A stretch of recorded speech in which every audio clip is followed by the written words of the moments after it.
Hamid ag Bhlitzchomórtas Fundarach Joseph McDonagh bhaile nervanaí a chur pheil ag CLG Mhic Uidhir an Iompú Deiseal do scoile na áitiúil sa ceantar chun pheil gheallach imirt agus an teanga ghealach a úsáid a rihan le.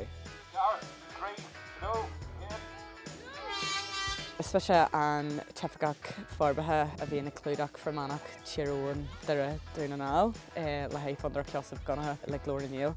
Agus is muidirne na príú muoinithirí ar na Blitzaní seo a bhí tarlaí ar fud fad na tíre agus an cin seo in ifir Manach.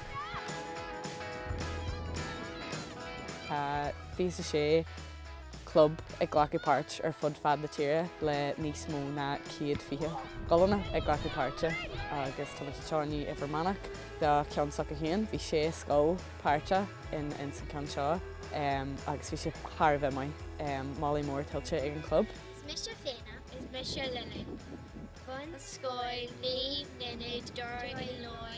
Well, chur nócaid seo le chéile leis club sagamsa, club Mhic Uidhir san Iompú Deiseal, agus fuirmid céad mhór takeíocht an ó glór na gheall agus Fundarach Joseph McDonagh an ócaid seo a chur ar pheil. Mis páirte, is mis céalach, bhunscoil, scoile, Níl an seans ag ahan duine a ghealaigh a ólam sa teilech nó sa scoil agus tugann ócaidí mar sin seans donna daltaí an ghealaigh a ólam agus an ghealaigh a úsáid taobh mhaí den siomra.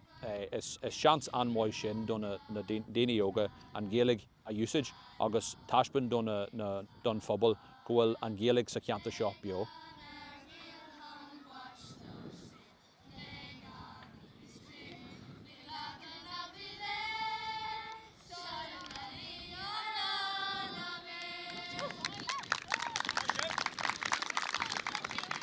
Bhí gheall scoile bhhain seo ó leis na scéthe agus bhí sé go hénta méid géalaigh a chluisteil ón scoil sin ar nua.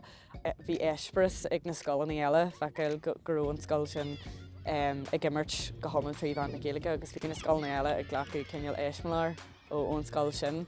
Ar nua tá sé aontaingt táhachtá go mbíonn na páistí an muoi faoin air agus ag buint úsáid as an géalaigh taobh muoi do bhálaí na scoile. So tá sé thar bheith mai agus bhí sé go hénta an méid géalaigh chluisteil inniu ó na páistí sin. Thugmuid dúiseanna donna daltaí a rinne iarracht is mó an ghealaigh a úsáid tríomh na le agus na tluichí a imirt. Bhí dúiseanna an don pheil ghealach but don ghealaigh freisin. Déanta go rud a bhí le feicil gur dúisinaí éirithe don na páistí chunne an méid smó géalaigh a úsáid nó an iarracht is mó ar insiad leis an géalaigh. Sprágur aonta atá don na páistí sin lanstan ar é leis géalaigh.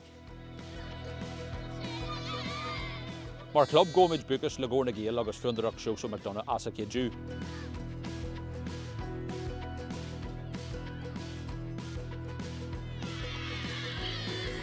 Bhí lá anmhaid againn win na páistí ansult as an le agus bhí an aimseir anmhaid, bhí céadan an pheil ghealach an ard.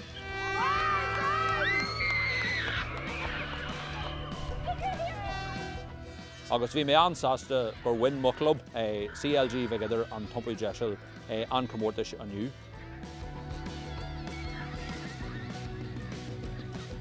Is cinse gur bhain na páistí soltas an lániu. Is cinse gur bhain me híon soltas an lá cumáid bhí sé tú cumáid. Na gaí acail ar na haanna an lá ar fad chudmhór sprí inniu go cinse agus neart scoile na pheile le feicil cumáid bhí sé thar bheith mai.